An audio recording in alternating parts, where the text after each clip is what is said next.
कि 28 नवंबर को बिहार के गांधी मैदान को स्थापना दिवस के समारोह में पाठ देना है और उसी पर सारे कार्यकर्ताओं को टास्क दिया गया था कि आपके ज़िला से कितने लोग आएंगे, माने कितने गाड़ियाँ की आवश्यकता है। यही सी विषय वस्तु पर हम लोग का बात हुआ था। 2 धारा चलेगा, एक धारा एनडीए का और एक धारा यूपीए का।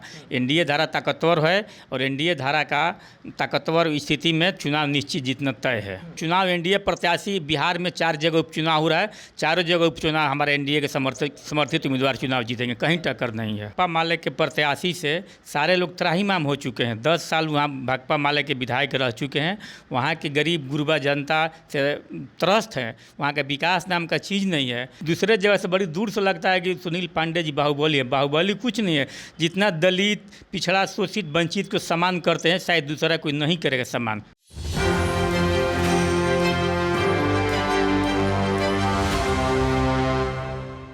नमस्कार, मैं विकास सिंह और आप देख रहे हैं एक न्यूज़ 24। देखिए, उपचुनाव में अगर सबसे ज़्यादा कोई हॉट सीट बनी है तो वो सीट तरारी है, क्योंकि तरारी में जिस तरीके से खेला हुआ ये सभी को पता है। लेकिन तरारी सीट की पूरी जानकारी पूरे मुद्दे के साथ आज हम आपको खबर दिखाने आए हैं और ये खबर बेहद ज़रूरी है। इसलिए हम भी जनता से अपील करेंगे कि पूरी खबर को देखें और तरारी का पूरा समीकरण को समझने का काम करें। वैसे में इस वक्त हमारे साथ जुड़े हुए हैं चिराग पासवान के पार्टी के संसदीय बोर्ड के महासचिव हैं। स्वागत है सर। थैंक यू, धन्यवाद। आपके जिस चैनल से जितने भी मेरे दर्शक भाई देख रहे हैं सबको मेरे तरफ से हार्दिक अभिनंदन, स्वागत है। तरारी सीट सबसे हॉट सीट बनी हुई है, क्योंकि यहाँ से दांव पर लगी है पूरी एनडीए की इज्जत और सम्मान। और आपके पार्टी में अगर किसी का भी सबसे ज़्यादा सम्मान लगा हुआ है तो वो हुलास पांडे जी हैं। वैसे में आप लोग वहाँ पर क्या कुछ तैयारी कर रहे हैं, क्योंकि हुलास पांडे के सेना आप माने जाते हैं? तरारी विधानसभा में आदरणीय हुलास पांडे जी का अस्तित्व निश्चित बचेगा। ये कहना बिल्कुल गलत है कि चुनाव हम लोग हारने जा रहे हैं। चुनाव हम लोग एनडीए के गठबंधन के उम्मीदवार हैं, आदरणीय विशाल प्रसाद जी, वो चुनाव निश्चित जीतेंगे। वहाँ का भाकपा माले के प्रत्याशी से सारे लोग त्राहिमाम हो चुके हैं। 10 साल वहाँ भाकपा माले के विधायक रह चुके हैं। वहाँ के गरीब गुरबा जनता से त्रस्त हैं। वहाँ का विकास नाम का चीज़ नहीं है। ये जो हम लोग का अभी तरारी के वर्तमान विधायक होंगे किशोर प्रसाद जी, इस सबसे विकास करेंगे तरारी में। लेकिन सामने में प्रशांत किशोर की पार्टी है, प्रशांत किशोर के उम्मीदवार हैं। उनसे कोई प्रभावित होने वाला नहीं है। प्रशांत किशोर के पार्टी से कोई प्रभावित होने वाला नहीं है। हम लोग का वहाँ 2 धारा चलेगा, एक धारा एनडीए का और एक धारा यूपीए का। एनडीए धारा ताकतवर है और एनडीए धारा का ताकतवर स्थिति में चुनाव निश्चित जीतना तय है। लेकिन अगर हम बात करें तो तरारी में आप लोग किन मुद्दों को लेकर जनता के पास जा रहे हैं? क्योंकि जनता तो कह रही है कि बाहुबली है भाई, बाहुबली है। अब बाहुबली को वोट देना क्या जनता के लिए इतना आसान होगा? बाहुबली कुछ नहीं। जितना नरेंद्र मोदी, इस सुनील पांडे जितना वहाँ के जनता से लोकप्रिय हैं, शायद दूसरे कोई लोकप्रिय नहीं होगा। दूसरे जगह से बड़ी दूर से लगता है कि सुनील पांडे जी बाहुबली है। बाहुबली कुछ नहीं है। जितना दलित, पिछड़ा, शोषित, वंचित को सम्मान करते हैं, शायद दूसरा कोई नहीं करेगा सम्मान। इसलिए सुनील पांडे जी के बेटे को इस बार निश्चित तौर पर वहाँ के गरीब गुरबा जनता वोट देकर अपार मत से जिताएंगे इस बार।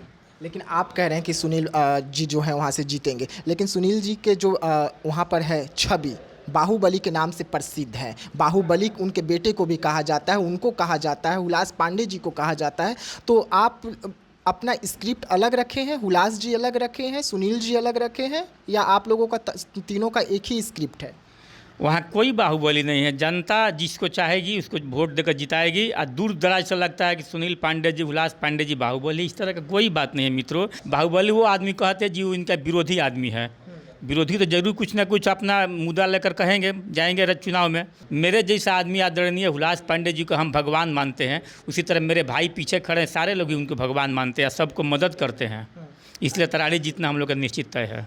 बीते दिनों आप लोगों का एक बड़ी बैठक हुई, उस बैठक में आप लोगों ने रणनीति अपनाया। क्या कुछ रणनीति अपनाया है? स्थापना दिवस से लेकर चुनाव तक वहाँ पर बातचीत हुआ है। चुनाव को लेकर भी आप लोगों को टास्क सौंपा गया है चिराग पासवान के द्वारा।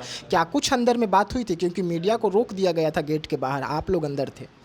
अंदर हम लोग का 28 नवंबर का स्थापना दिवस का बात हुआ था कि 28 नवंबर को बिहार के गांधी मैदान को स्थापना दिवस के समारोह में पाठ देना है और उसी पर सारे कार्यकर्ताओं को टास्क दिया गया था कि आपके ज़िला से कितने लोग आएंगे, मैंने कितने गाड़ियाँ की आवश्यकता है, यही सी विषय वस्तु पर हम लोग का बात हुआ था और विशेष हम लोग बात नहीं होता। चुनाव की तैयारी पे भी तो जिक्र हुआ। 2025 में चुनाव तैयारी हम लोग का स्थापना दिवस मनाने के बाद तैयारी में हम लोग लग जाएंगे।